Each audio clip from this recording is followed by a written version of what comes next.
family was homesteaded here in 1889. So they've been here for a while.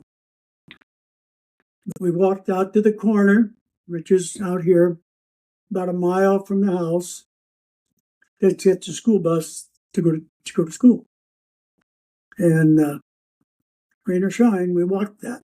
All right. So you mentioned that your family homesteaded here. Can you kind of tell me about that? Like when they came and how that went down and how the Navy took it over or something? Can you tell us about that?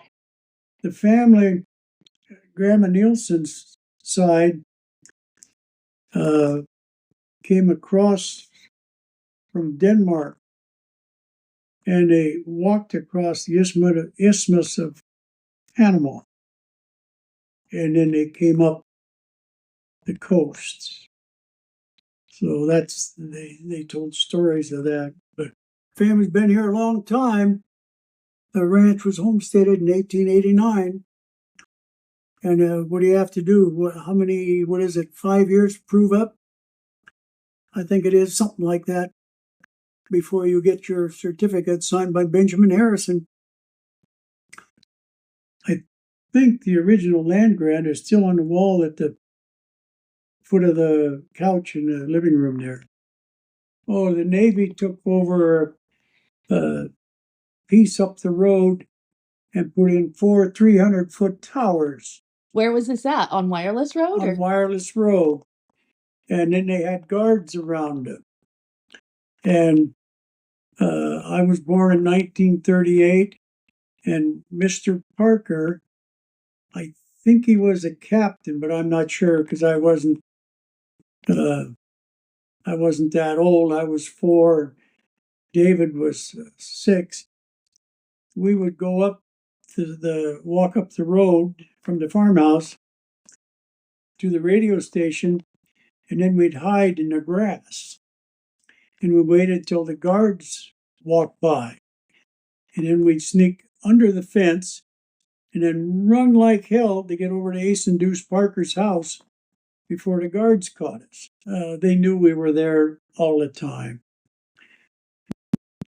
And that radio station had one of the biggest transmitters in the area and transmitted orders and relayed to the submarines in the North Pacific.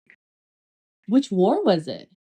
World War II. Oh. But they had the guards there, and then it's 90% of the cyclone fences there. They just took the big towers out here, I'm going to say 4 years ago.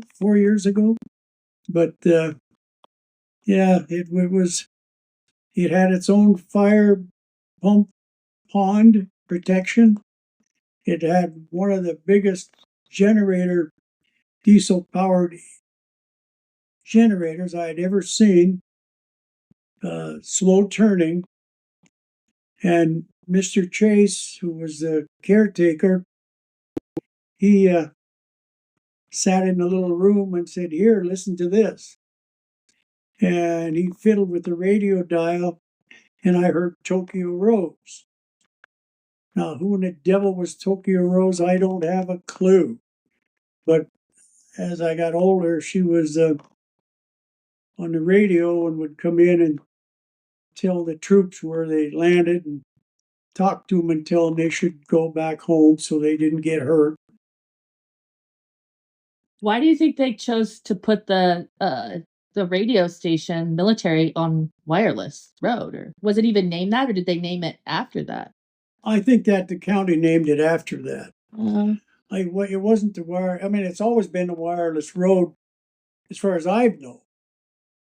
Yeah. But the station was already up and going when we used to run around with Ace and Deuce Parker. Yeah. And we'd go in and play checkers, and I can go seek in the house, go walk the old boardwalk around the place. Yeah. So then how did it come about that the Navy commandeered the farmhouse? They needed housing, and there was just my 2 aunts living in it, And they asked about renting it because the people with the Naval Hospital, across the river there, Over where? Was it by River Point or? or up you cross the Molesky Bridge and on the right, all that was part of a naval hospital. Oh, I didn't know that. We had people here, but most of the people, they took over the farmhouse and remodeled it and made 6 one-bedroom apartments. But my aunts had the top floor, which was really had 2 bedrooms in it, and a bathroom in each one, and a shower. They weren't big showers, but they were a shower. After the war was over and they decommissioned the radio station, they gave it back. I wonder how much the Navy paid them, or if they actually rented it. I don't know. I don't know. The Navy put a lot of money in it. Yeah, because they put the different stairs in, and they changed the boiler from wood to oil. What was around, like, during that time or while you were growing up, what was the family using all the land for? Because it's like 400 acres about. Well, you see, when they started milking cows there. And then they would, where my shop is, if you look close, the old cement tank is still there, where they used to wash the bottles.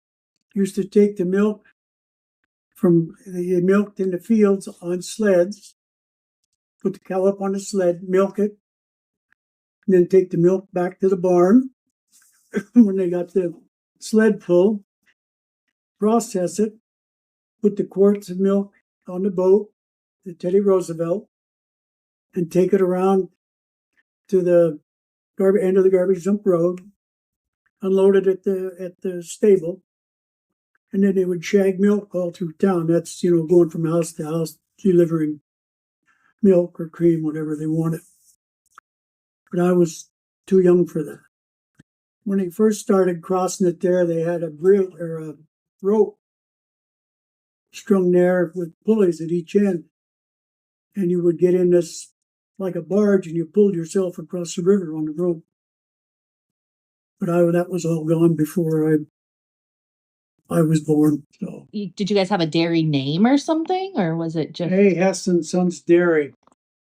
So you guys would milk the cows there on wireless, and then you'd can the milk or jar the milk, and then put it in a boat and bring it across. When they were doing that, they bottled it and everything, and then they took it across on a barge and a boat. Just to Maine, Astoria, just right across. Funny. And then when we were growing up, we would have 5-gallon milk cans there, and the milk that we couldn't use as a family, we would take in I'm thinking it was every 2 days. We would take 5 gallons in, or if we needed some cream, Mother would save some out to make whipped cream or whatever. Yeah, but we had our own, and the cows were spoiled rotten. David and I, when I got bigger, we would go out in the field and milk them out in the field.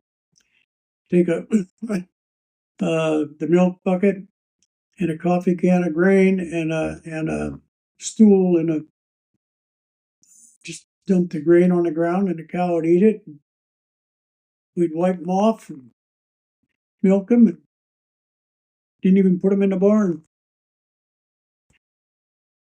And then they got away from milking and went into raising beef cows in bentgrass. And then the bentgrass seed, we had all the equipment to clean. In fact, all the equipment is still there at the farm to clean the seed with. And it's all out of the boat shed. And it's over in the shop up on a mezzanine just sitting there. But that was, my dad always said that was the easiest barn to clean. Lift the board, push all the dirty hay and straw overboard, and put the board back down. I never will forget that. And then we raised beef cows. We had 125 heifers, or cows. and 3 bulls. And I took one of those bulls from the farmhouse all the way around the corner to Ebson's, down the wireless road with a bucket of grain and apples. I led that big old Hereford bull down there, and the cars would come around that corner and have a big stop and slow down and look at me. And we just keep walking, nothing, no rope on him, no nothing. He just followed the bucket. Every now and then I'd stop and let him take a bite. We lived in a boathouse right next to the boat shed. And I can remember launching the Roseanne in 42. And he got us up. We all went over into the boat shed. Grandma Hess was there and Grandpa was there. And my dad was there. My twins weren't born yet, so it was just David and I. And they knocked the chocks out from underneath the ways. The boat never moved. Well, Grandma broke the champagne and did all that. In the morning, they took the bulldozer down the dike and ran a long string out there, or cable, and tied it on the cradle. And then they pulled the cradle out, waited for the tide to come up and lift it off the cradle. And then they took it over to the Woluski River Bridge after, I don't know, probably a week. And then they stepped the mast. Underneath the mast is a $10 gold piece. That was the Roseanne Hess? Yeah. 56-foot Alaska limit seiner. Use it for drag fish. It was named after Grandma Hess. Who built it? My dad, Uncle Bud, my dad's brother, and Grandpa. I thought, did the Parkers do something with it too? Oh, after Grandpa retired, my dad wanted to stay on the farm. Grandpa sold the boat to Jimmy Parker. Grandma Hess was a Parker. Rose was a Parker. So that makes sense then. Yeah, we younger brothers were not 21 yet. And I had found a whole bunch of beer underneath the boat shed, the front of the boat shed. Well, I was about 18. So guess who came back and found a bunch of empty bottles under there. I just used that as a stash. My older brother put some yeast in a apple cider. And when we walked back into the barn, it had blown up. And boy, did that barn stink. And boy, did my dad want to know what was going on.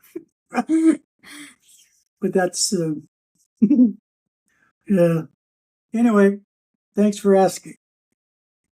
Brings back a lot of memories.